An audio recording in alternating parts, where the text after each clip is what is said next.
So let's talk about this pretty girl. This is Avery, and Avery is who is going to be having our next babies here. So Avery is also known as Champion Dynasties in Hot Pursuit. That is her registered name, and then she is an AKC champion. So let's get to know a little bit more about Avery. Here's another view of this pretty girl. This picture is a little older. I think she was about a year old here, but we can get a good look at her pretty face. She has lovely shape to her face, her eyes, her ears. She is being a little bit squinty in this picture. Her eyes aren't like fully open because she is like looking up towards the sun, but you can just see her pretty body and all the nice qualities that she offers. So let's talk about what else makes her a good candidate for breeding. So she is a nice example of the breed. She is an AKC champion.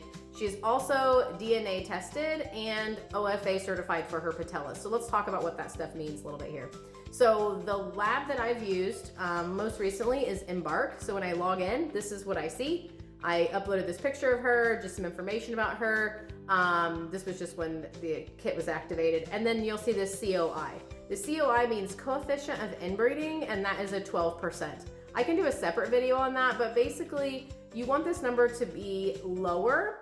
Ideally, I mean, I guess it would be what your goals are. If you're somebody who really likes to line breed a lot, line breed, this number is going to be higher. But again, this is coefficient of inbreeding. So this tells you how inbred your dog is as far as their genetics. So ideally, I don't want this number to be very high. I want it to be as close to like 10 to 15 as possible. So that's what that's all about. So let's learn a little bit more about her actual test results. So when I log into this, it tells us here a little bit more about her. So I click on her health, and if I move to the side here, we see that it has some breed relevant testing that was done. So there were 3 tests they consider specific kind of that the Toy Fox Terrier needs. So those breed results are here. She had 3 of those tests done. And then 252 other genetic testing were done. And here at the very bottom, it tells us that she did have some clear results. Let's talk more about those. So when I would actually click into that, it shows us that, again, those breed relevant results, you can actually click into this. Again, this is just like a screenshot I took of it, so I can't like click into it. But though she is clear for all 3 of those. That would be CHG, SCA, and PLL. And then the other testing that they offer. So these would be some tests. It's basically every test they have for every breed. Some of them are very breed specific. Some of them you can see in other breeds.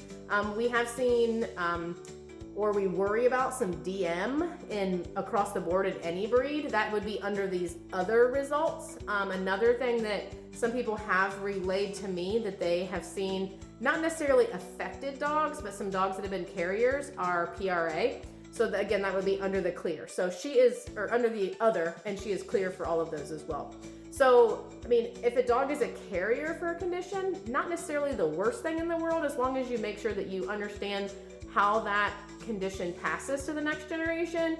And if you're the dog that you're gonna breed your female to, you'd want to be clear for that condition. But some things aren't like cut and dry on like carrier clear. So you need to make sure you understand how things are passed to the next generation. So now we are jumping to her OFA results. So I couldn't get this all on the same page when I was screenshotting it on my phone. So here it just shows her that, you know, it's the patella results. It doesn't want to show that there.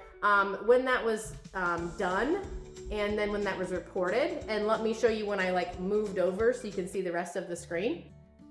So here it shows that her age, she was 17 months at the time. It was normal, and then it just gives you their number here.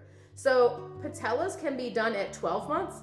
I like to wait until they're at least like 15, 18, you know, maybe even 24 months to do that.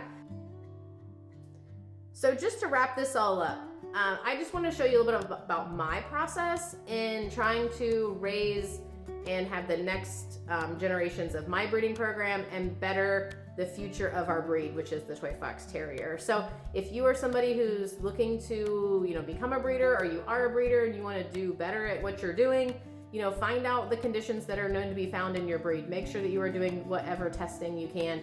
You have to sometimes make some tough decisions and eliminate dogs from your breeding program. It doesn't mean that, you know, you have to put those dogs to sleep or anything like that. You know, I'm not saying like anything, you know, in that sense, but they might not be able to be part of your breeding program. They can be your beloved pet. Maybe you find them another home if you need to, but they can just absolutely be your beloved pet, just spayed, neutered, and sitting on your couch. That is a much better place for them if they're only going to create problems in the next generation of your dogs and for the future of your breed. So if you have any questions, make sure you leave those in the comments. I'll be happy to try to answer any questions that I can.